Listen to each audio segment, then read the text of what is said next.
from America, somebody has sent this question. He says that we know that the key to successful marital life is righteousness.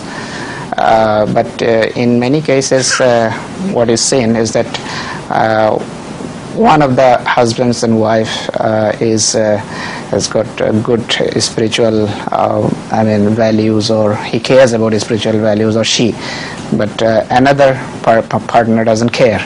So in that case, how can somebody save his family?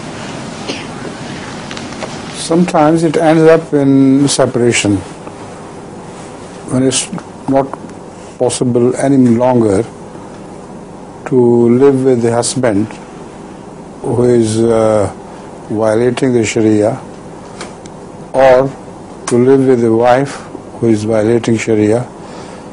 They end up in separation. If they are late, then it has a very bad effect on the children.